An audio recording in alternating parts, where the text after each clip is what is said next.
scares me that these people would be willing to put their children through this horrific surgery. If their gender is something other than their biological sex, that is an abstract figment of our imagination. It's either you are XX or XY. It's really that simple. Rob, you haven't even made a proper rebuttal. Fact-checked all the claims I made and check out that video on the ex-trans activists. You know, Eamon's making a good point here. He has more weight to his argument than Rob has, as Rob is doing ad hominems towards Eamon. My response.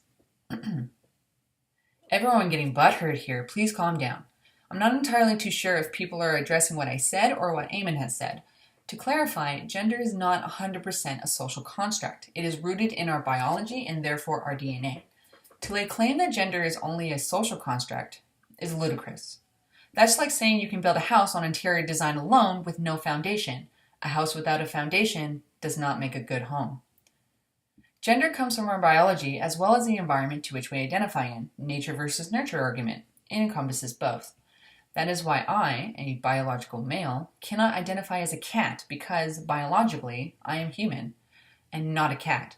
I may feel like I am a cat, but to cater to this is stepping away from the objective reality. Gender between male and female is a bit harder to just brush off. Being female or male still falls under the human species category, because transgender people view themselves as the opposite gender, even though their sex is different, i.e. a bio-female views herself as a gender male. This doesn't change her DNA and her XX chromosomes. Mutilation might have been a strong word to use, but surgery does occur for some transgenders while others don't. Again, even if their genitalia hadn't been tampered with, they are still biologically their sex, regardless of their perceived gender. I have a few transgender friends myself. I even slightly fall under this category as I am an androgynous bisexual male. I get mistaken as a woman all the time, even though I am a bio male and identify as such. I have seen older trans people live their lives the opposite gender for decades, and some newer ones only months. Every one of them deserves human rights, obviously. But if we are to push with this quick fix without looking at all the evidence, I think that will not benefit the trans community.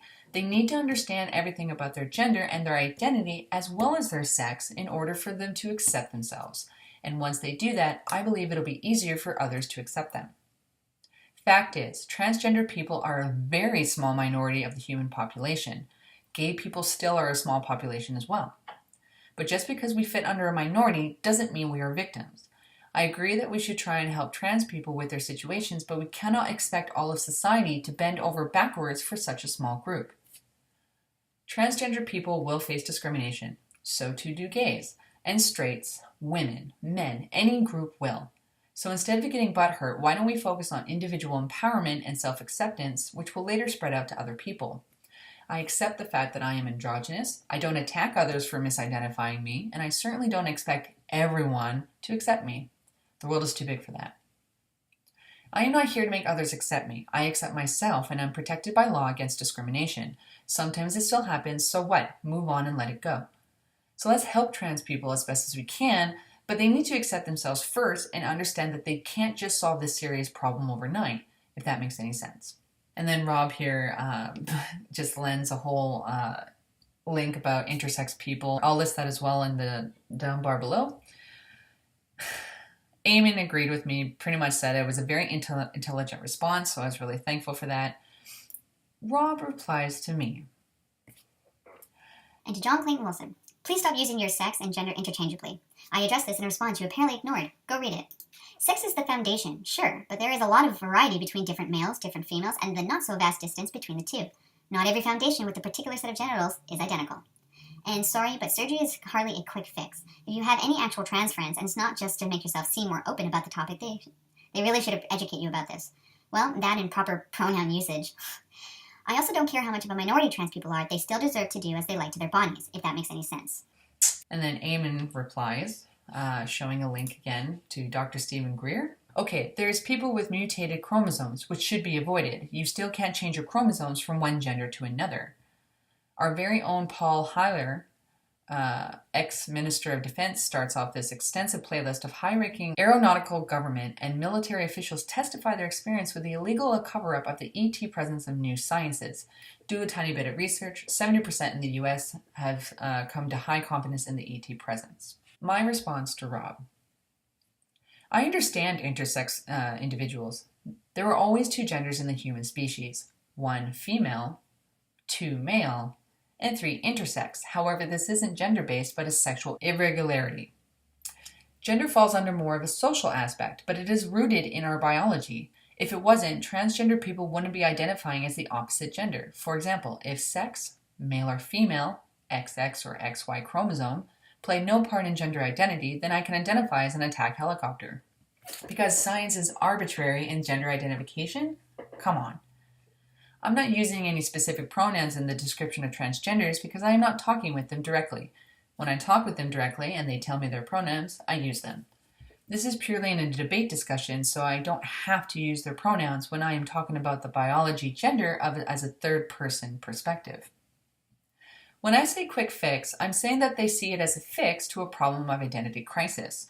Why do they need to even get the surgery done if gender has no basis in biology? As I said, some transgender people get the full surgery and some don't. Manipulating your body just to fit a perceived gender identity is not the only solution. If some trans see it as such, that's what I meant to as a quick fix. We cannot ignore biology. If gender is a social construct and nothing else, then I can claim that you are a black midget lesbian because I feel that you are. If you say you're not, I can throw your claim away, as gender is nothing but a social construct in my mind, and in my mind, you are a black midget lesbian. See how ridiculous that sounds? So we have biology as an objective foundation to understand a person's gender. Same applies to race and body types. I can say that I am a 6'7" purple Asian, but my outer appearance and my biology says that I am a 5'7" white Caucasian male. No amount of feelings will change this. Also, I have stated that trans people deserve the same rights as everyone else, so there's no argument there between either of us. You just don't like my scientifically and logical sound way of approaching transgender people. And just to point out to people reading this conversation, Rob here has been the one using ad hominems against people discussing this topic, such as ignorant, little-minded, talking to a wall, idiotic answers. Research is probably your strong suit unless it involves Illuminati, reptoid, Nazi hell creatures who visit using UFOs from deep inside the hollow earth, just to name a few examples. And then Eamon here, some people just don't handle their views being challenged. I rather enjoy it. And I respond to Eamon, hence why good debate is possible with getting your point across without attacking your opponent. We all have different opinions, just some more open-minded than others. And then Rob's final say, well, just as long as you two agree with each other then. Skidoo. So yeah, that was my reply. Basically, my viewpoint here is that I see gender as a social construct, but not 100% social construct. It has to have some basis or some foundation into how we identify as. And a lot of that comes from our biology. Your DNA, when you were born, you are either male or female, which consists of the XX chromosomes for female or XY chromosomes for male. And because we are a sexual dimorphic species of mammals, we need each other in order to produce offspring. So from these two biological sex identifiers, male and female, they will help influence our gender and our understanding of our identity later on in life. So again, me, I was born a male, born with a penis, XY chromosomes, and I grew up as a boy, learning the things that I should as a boy, independence, rough and tumble play. To gain respect, you have to give respect back, and it's based on what you say and what you do, not of what subjective indicators of what you are. That's how I grow up, and this is how I identify, and apparently that's not good enough in the transgender community. So the transgender community, they are demanding respect for how they interpret their gender. And I'm willing to give you respect, but you have to give respect back. You can't just demand respect from the majority of our human population, which identifies male and female in the binary, without like without any basis. If you don't really understand yourself and your identity, how are we supposed to accept you and your identity if you don't know it yourself? Okay. There is the argument that it is a mental condition.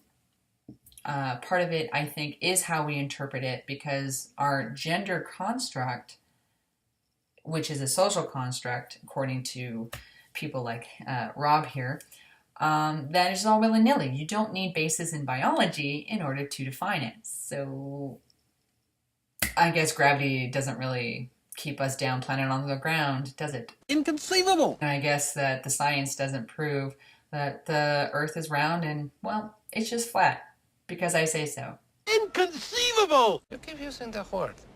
I don't think it means what you think it means. So there you have it. I just wanted to get that out of the way. Basically, a small conversation in regards to transgender people's rights, representation under Canadian law, and the Canadian Charter Rights Act.